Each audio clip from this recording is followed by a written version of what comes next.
I just can't do it. I can't take on that responsibility. But Emily just started her job this year. Taking in a stepbrother with no blood relation and raising him would be too cruel. My brother Jake and I became siblings through our parents' remarriage with children. Suddenly, our parents passed away, and the relatives were discussing the future of Jake, who is still in middle school. I looked at Jake with concern, but he kept looking out the window, never trying to meet my eyes. It seemed he had closed off his heart again, even though we had finally become a family. But the relatives continued their discussion, unconcerned with Jake's feelings. It's sad, but maybe there's no choice but to put him in an orphanage. Everyone fell silent. No one voiced an objection. The orphanage, how could they?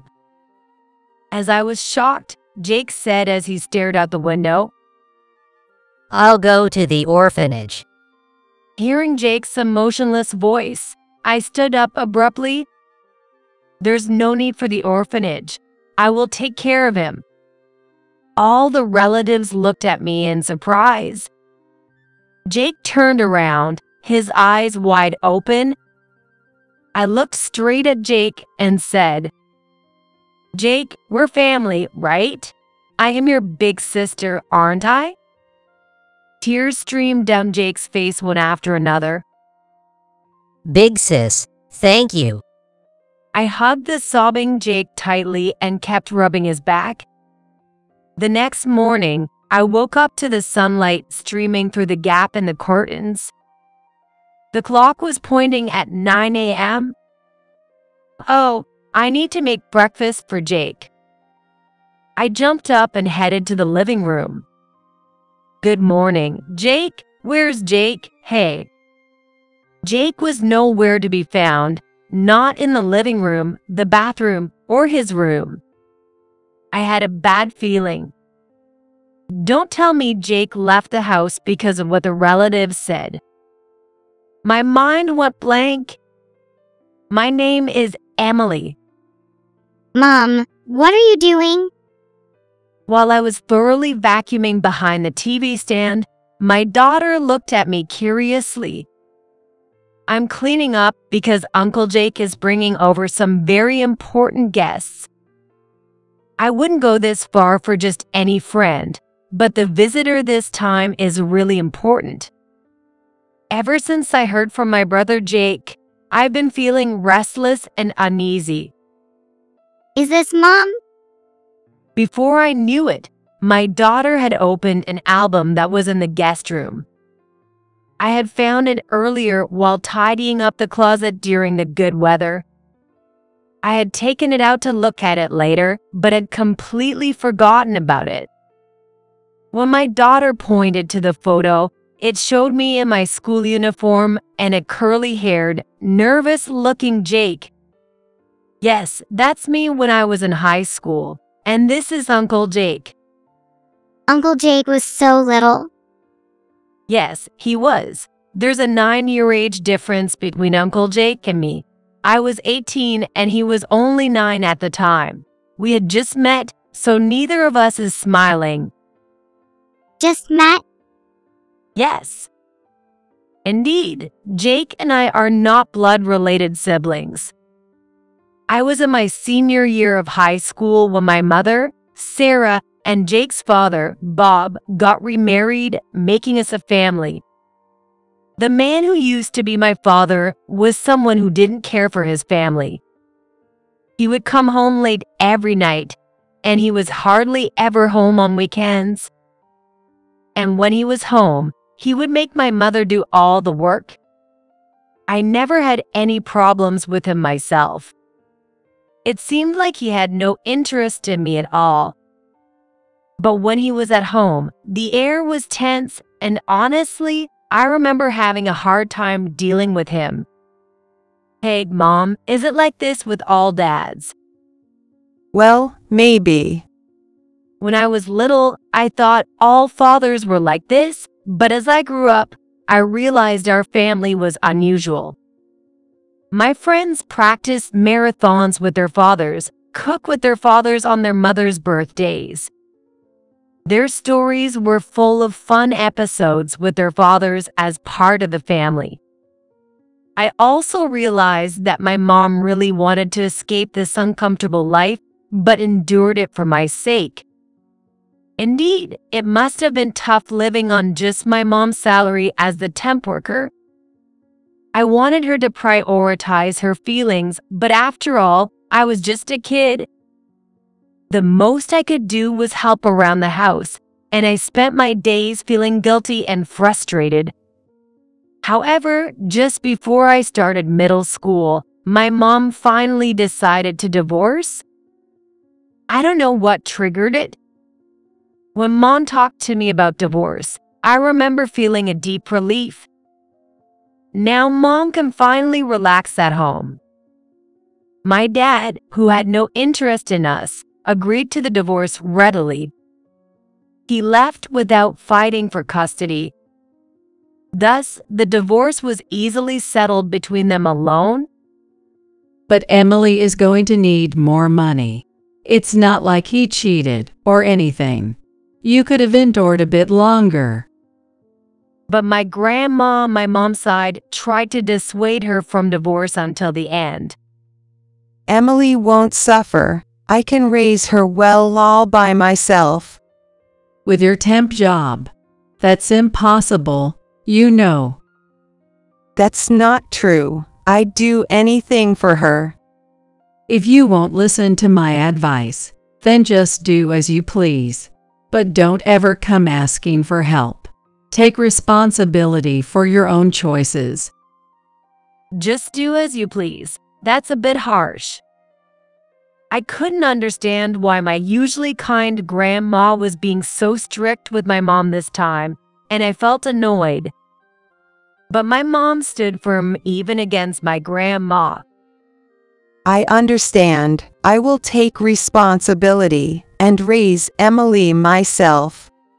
Though it pained me to see my mom estranged from her own mother after choosing divorce, my mom was strong. After becoming a family of just the two of us, my mom kept her distance from my grandma and other relatives, working tirelessly to raise me. Mom would come home from her day job as a temp worker, make dinner, and then hurriedly leave for her night job.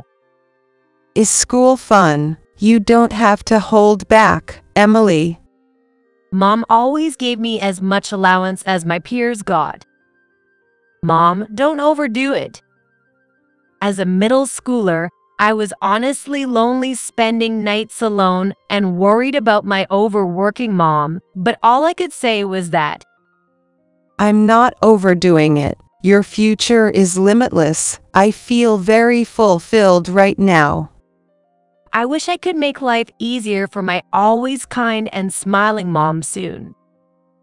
I decided to go to a vocational high school and get a job right after graduation. But someone appeared who would ease my mom's burden before I could and cared deeply for her. That was Bob.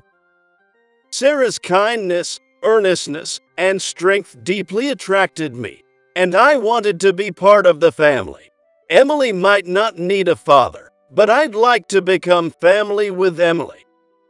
Bob was someone who could express his feelings directly with a kind smile.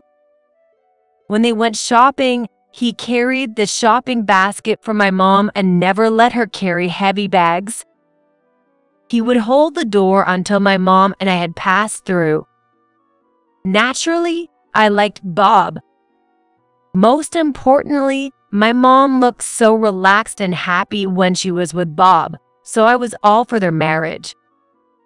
Thus, when I was in my senior year of high school, my mom and Bob got remarried. My once quiet home life became lively and peaceful. At last, I've got a normal family.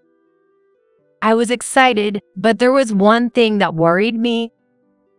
It was Bob's son from his first marriage, Jake, a third grader. Jake, will you go shopping for snacks with me? No, It's okay. Even after living with us for a month, Jake wouldn't make eye contact with me or my mom and kept to himself. Knowing from Bob that Jake wasn't treated well by his biological mother, we tried everything to get him to open up to us. Jake, what would you like for dinner tonight? Anything's fine. Come on, you can pick what we watch on TV. Whatever. Despite his curt replies, we kept patiently talking to him. We wanted him to feel the warmth of family and share the happiness I was feeling. However, there was little progress, and before we knew it, 3 months had passed since the remarriage. Got any plans for this Saturday? Expecting him to refuse as usual, I tried to invite Jake to the library when, after a moment of silence, he hesitantly asked me and my mom, Can I have some friends over on Saturday? My mom and I exchanged looks of surprise and joy. Of course, that's fine. How many? 4. That'll be lively. Let me join in if you play cards. We're not going to play cards, I think. Jake's troubled expression looked so endearing. What kind of snacks would you like? You don't need to worry about that. Shyly, Jake blushed and quickly went to his room. Jake made an effort to talk in his own way. Feeling the distance between us narrowing, we were filled with joy. Then on Saturday, 4 rambunctious boys came to our house. I bet Jake has a blast with these 4 at school. Seeing Jake's friends made me feel relieved. When my mom brought in her homemade cheesecake, a favorite of Jake's, cheers erupted. I've never seen Jake smile like that before. My mom looked very satisfied. That evening, Jake said during dinner, Thanks for today. It was my first time inviting friends over. They were all amazed at how delicious the cheesecake was. Everyone told me how kind and good a cook your mother was. Your friends sound like good kids. Tell them they're welcome anytime. Really? Of course. And then, Jake looked at me. my friends were envious What? of having a beautiful sister. We didn't have time today, but maybe we can play cards next time. Hearing Jake's words, my happiness overflowed. Sure, just so you know, I won't lose even to elementary school kids. Seeing Jake's shy smile brought me even more joy. Jake took a deep breath with a slight hesitation. Mom, sis, thank you for everything. He finally called us Mom and Sis. Hearing his words, my mom and I teared up. Jake looked straight at us. We're going to be all right now. I felt truly at peace. From that day on, Jake really opened up to us, and we became a true family. Going shopping together as a family of 4, enjoying delicious meals. Doing things together as a family was something I had always longed for. Thanks to Bob stepping in as my father, my mom no longer needed to work 2 jobs, and I didn't have to find work right after high school either. Don't worry about money. Just think about your future. I decided to go to community college to pursue my interest in design. I believed the divorce was the right decision, and I wasn't unhappy living with just my mom, but now as a family of 4, I couldn't help but wish every night for this happiness to last. I thought if I wished every night, it would continue forever. But 3 years after the remarriage, a tragedy struck Jake and me. Our parents died in a car accident. I was just 21, having started my first job, and Jake was only 12. The suddenness of it left me in shock, and I have little memory of the days leading up to the funeral.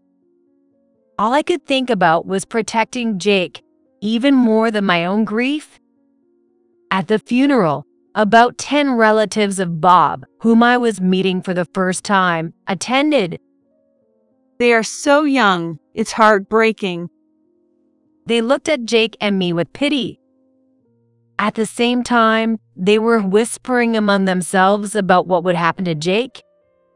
Initially, they acted normally around Jake and me, but as discussions dragged on, their frustration became apparent. We can't take on that responsibility. It's just too much. But Emily just started her job this year. Taking in a stepbrother with no blood relation and raising him would be too cruel. Their conversation about Jake's future was loud enough for us to hear. I looked at Jake worriedly, but he just kept looking out the window, never trying to meet my eyes. Even though we had finally become a family, it seemed he was shutting himself off again. Nevertheless, the relatives' discussion continued, regardless of Jake's feelings. It's sad, but maybe there's no choice but to put him in an orphanage. Everyone fell silent. No one objected. An orphanage, how could they? As I was shocked, Jake said as he stared out the window, I'll go to the orphanage. Hearing his emotionless voice, I stood up abruptly. There's no need for the orphanage. I'll take care of him. The relatives all looked at us in surprise. Jake also turned around, his eyes wide. I looked straight at him and said, Jake, we're family, right? I'm your big sister, aren't I? I know, but... He looked bewildered, and I moved closer to align our gazes. I was really happy when you called me sis. Whether we're blood related or not doesn't matter. We know that better than anyone. We are a real family, aren't we? Tears streamed down Jake's face. Sis, thank you. I hugged him tightly, crying, and spoke in my heart to our departed parents. Dad, Mom, I'm really scared, but I'll protect Jake no matter what. He's my precious family, so please keep watching over us. I kept rubbing his back until he calmed down. When we got home that night, Jake quickly fell asleep, seemingly exhausted. The house felt eerily quiet without our parents, and loneliness washed over me. I had been strong in front of Jake, but alone. I felt crushed by anxiety about the future. Can I really raise Jake, who's just started middle school, into a proper adult? Have I just burdened him with financial struggles by taking him in? The more I thought, the more overwhelmed I felt, and I crawled into bed, squeezing my eyes shut. The next morning, sunlight peeking through the curtains woke me up. The clock was pointing at 9 a.m. Oh, I need to make breakfast for Jake. I jumped up and rushed to the living room. Good morning, Jake. Where's Jake? Hey. Jake was nowhere to be found, not in the living room, the bathroom, or his room. A bad feeling crept in. Don't tell me Jake left the house because of what the relatives said. My mind went blank. As I rushed outside in my pajamas, I faintly heard Jake's voice from the front door. Jake.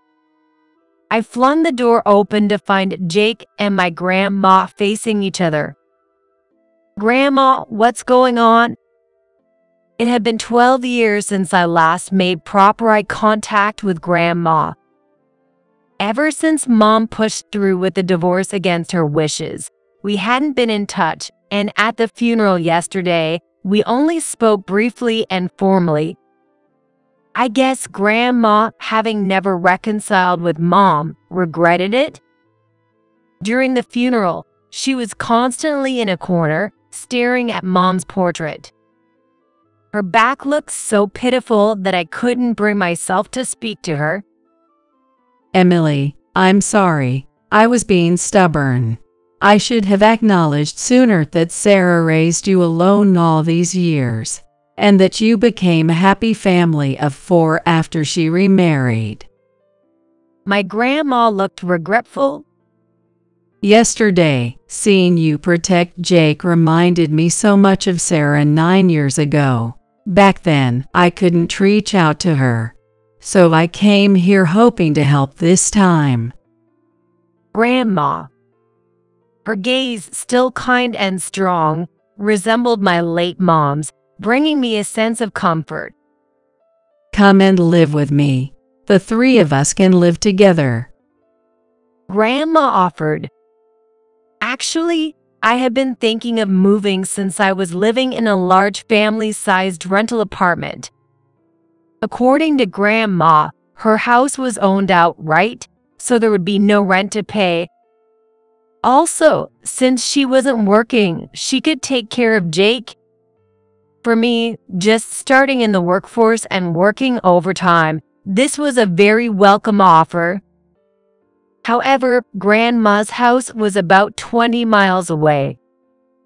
I could commute by train from Grandma's place, but Jake would have to change schools. Jake, you just got used to middle school. Aren't you against moving? He just made some close friends and started walking home with them.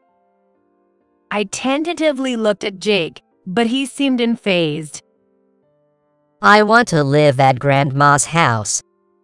When Grandma smiled and nodded at Jake, he smiled back broadly. Thank you, Grandma, really, thank you. So, we moved to Grandma's house and started our new life as 3. Living with Grandma was the right decision. Emily, Jake, breakfast is ready.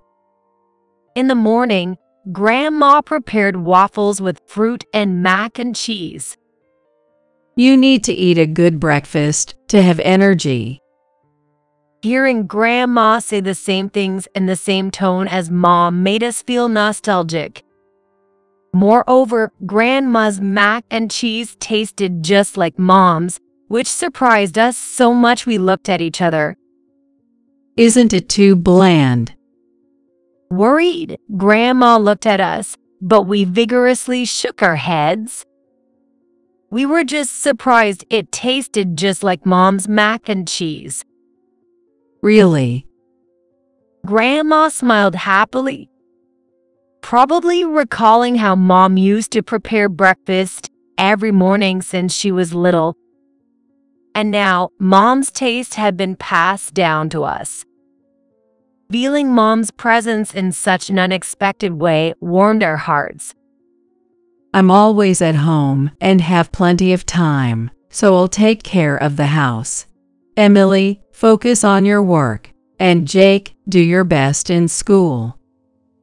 Thanks to Grandma, I could concentrate on my job. And with Grandma at home, I was relieved that Jake wouldn't be alone.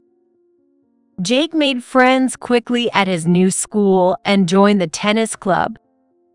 Every day, he brought home dirty brown socks, but Grandma never frowned and always turned them back to white, making us deeply grateful. Seeing Jake leave the house happily every morning made me feel his future was limitless, motivating me even more at work. I had never heard about Jake's dream for the future, but given his good grades, he'd likely aim for college along with his peers. Our parents' inheritance wasn't substantial, so I decided to increase my income to ensure Jake could choose his future path freely. Hey, Grandma, I was raised well by Mom. I never felt miserable. Now it's my turn to raise Jake properly. So I'm thinking of taking up a side job to save money. Grandma listened silently until I finished. Then she said, I won't say anything. I support whatever you do, Emily. but don't overdo it. You're all the family Jake has. Nodding firmly at Grandma's reminder. Yes, I am Jake's only family. I won't let him feel sad again. I decided to work part-time at a sports gym from 7 to 10 p.m. 3 times a week, alongside my main job. Sis, you came home late again today. Jake, you're still up. How was school today? Yo, Have fun tomorrow too. And good luck with the junior varsity matches coming up. thanks. Don't overdo it, sis. Imagining Jake's boundless future made the extra work seem easy. Maybe Mom felt this way too. I was better off than Mom after all, because Grandma was at home doing the housework and looking after Jake. I bet Mom was worried about leaving middle school me alone at home, coming back tired to do the housework, and waking up earlier than me to make breakfast. I truly realized how great my mom was. Though busy at work and spending less time talking with Jake, I attended his sports day and team matches whenever possible, cheering louder than anyone. Sis, it's embarrassing. Yet Jake would wave back, surrounded by his friends. Seeing him happy and enjoying life made me work even harder. Time flew, and Jake became a second year of middle school. One day, I got a call from his school during my lunch break. The caller was Jake's homeroom teacher. Is something wrong with Jake? Hearing the teacher's words, I felt despair. I wanted to go home early to talk to Jake, but ironically, I had my gym shift that day. I'm so unlucky. For the first time, I wished I could fall ill, but of course, that didn't happen, and I worked restlessly until 10 p.m. before rushing home. I'm back. Is Jake asleep?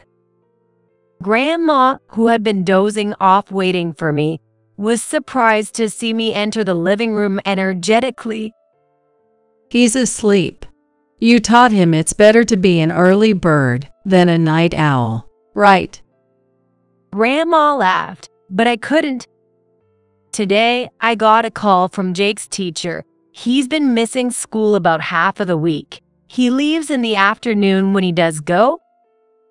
Jake has. I was on the verge of tears. Maybe I can't replace a parent after all. Am I making him feel miserable with too little allowance? Can't he talk to me about his problems? Grandma quietly sat me down and reheated my dinner. Jake really sees you as his big sister, Emily. Then why? Why won't he talk to me about anything? Jake feels guilty about you working all the time. What? As Grandma served dinner, she slowly started to describe Jake's daily behavior. He was always worried about me working late. He wanted to stay awake until I returned, but didn't want to worry me, so he went to bed early. However, he couldn't sleep until he heard the front door. Maybe he finally fell asleep peacefully just now. Hearing Grandma's words, my heart ached. She told me Jake had asked her several times if it was okay for him, not her real brother, to cause me so much trouble. Should I be here?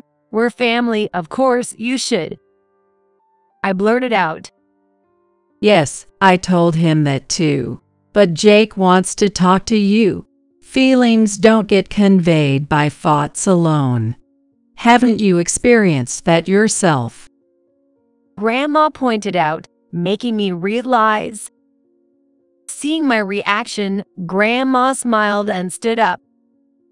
Jake helped make this potato salad. It's very yummy. Good night. Grandma then went to her bedroom. I covered my face with my hands. Jake was just like I used to be, when Mom worked tirelessly day and night, I was worried but felt useless for not being able to do anything. I thought Jake was in good hands with Grandma watching over him. But perhaps only I felt reassured, while Jake harbored various complex feelings alone in the house. And for Jake, Grandma was someone he met for the first time at our parents' funeral. The introverted him must have agreed to live with Grandma and move schools just for me. To lessen my burdens, I realized I hadn't understood Jake at all. Glancing at the potato salad on the plate, I took a bite. Delicious. I need to tell Jake directly. I remembered eating alone back then, unable to tell my mom the meal was good, and crying. Just living together doesn't make us a real family. Tomorrow, I'll talk to Jake, I decided. The next day was Saturday. Jake, can we talk? I took Jake out. We rode the train to the neighborhood where our family of 4 once lived. Do you have something to do here? Jake looked at me curiously as I responded vaguely and entered the park we used to play in. It's empty, just like Saturdays used to be. I sat on a swing, and Jake sat on the one next to me. This place was always empty because it didn't have many play sets. Right? We could play catch as much as we wanted. I never played catch before because I was an only child and a girl. So I learned to play catch from you, Jake. We reminisced about the happy times as a family of 4. Jake, the potato salad were delicious. Thank you, and sorry for worrying you.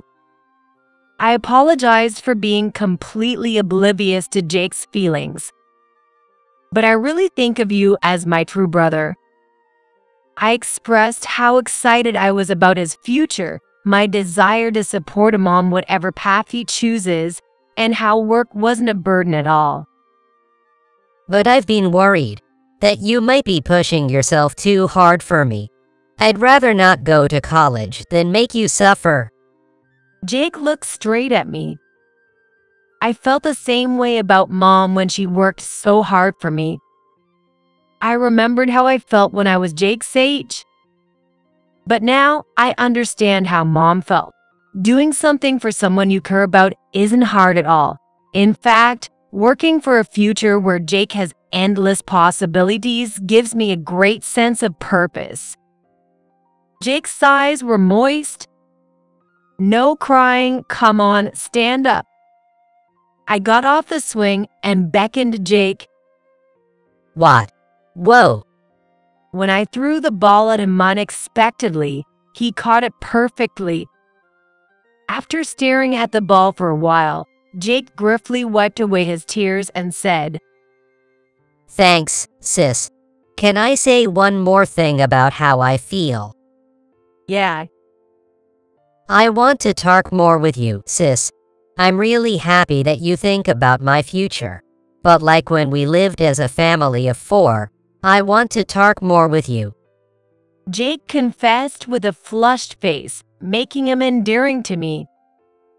I get it. Just wait a bit. I will think about my work schedule. Jake nodded with a smile. Come to think of it, I haven't seen Jake's carefree smile in a while. Jake had grown taller than me and could now throw the ball with just the right force for me to catch. Money is important, but I realized there were things more important than that. Then I quit my gym job right away. Instead, I enrolled in night and weekend classes to become a web designer.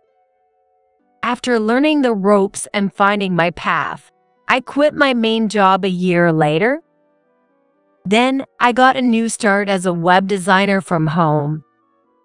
Initially, I dipped into my savings to get by, but having been interested in design and with my experience from community college, I started earning enough in 6 months. Welcome back. Did you enjoy school? Yo, there's a final tennis match coming up, so come and cheer for me. Got it. I'll practice cheering. No, just in normal volume, please. Being able to work from home allowed me to say welcome back to Jake every day and have mundane conversations at dinner, watching TV together, finally leading to a peaceful and happy life. Jake continued to play tennis in high school and excelled in sports and academics. Sis, can we talk? The day before his senior year parent-teacher meeting, Jake approached me, looking a bit nervous. I've been thinking. I want to become an elementary school teacher. I was surprised because despite our daily talks, I had never heard Jake's dream for the future. An elementary school teacher? That's unexpected. I thought he would pursue astronomy since he liked it. I want to be like you, sis, someone who can protect children's futures. Jake's direct gaze made me feel embarrassed. I haven't done anything grand, though. No, it's because of someone like you, not blood related, but who cares about me deeply, that I've come this far. I want to be a teacher who can understand kids in complicated situations like mine. Realizing Jake had felt this way, my heart swelled. Working for the limitless futures of children is quite rewarding. I bet Jake will feel the same for his students one day. I pledge to support whatever path the now robust Jake chose. Later, as he vowed, Jake became an elementary school teacher. He seemed to face many challenges, but seeing him mature into a teacher with each visit made me incredibly proud. Sadly, Grandma passed away soon after Jake started working, but she lovingly watched over us until the end. If Grandma hadn't come to our house the day after our parents' funeral, our lives would have been entirely different. I want to be someone who can provide the same sense of security as Grandma. I'm sure she's now reconciled with Mom in heaven, watching over us with our parents. As for me, I got married to my boyfriend of 3 years when Jake moved out for his job. We renovated Grandma's house, filled with memories, and now live happily with my new family. My room will always be mine, you know. Jake, who still keeps his comic books in his old room, visits about once a month. I'm genuinely glad. He really considers me his true family. He frequently cleans Grandma's grave and helps entertain my daughter. Most of all, seeing Jake's face brings me peace. Mom, hey, Mom. My daughter peering into my face brought me back to the moment. What? Who is this? My daughter pointed at the photo taken when Jake left this house. The only one we had of the 3 of us together. In it, Jake had his arm around Grandma, who was smiling broadly. This is my grandma. This house actually belonged to her. Grandma, me, and Uncle Jake lived here together for 10 years. Wow, everyone looks so happy. What a lovely family. My daughter's casual remark touched my heart. Blood relation doesn't matter. Family is about caring for each other, sharing happiness, and living together. I felt this anew. Next week, Uncle Jake is bringing someone he wants to be his family. So, I'm going to start cleaning again. Will you help me? Sure. Yes, next week, Jake is bringing his fiancée to our house. I'm sure he'll create a wonderful family. I continue to wish for my brother's happiness always and forever. Grandma, next week will be exciting. I spoke to Grandma's portrait and felt as if she smiled back.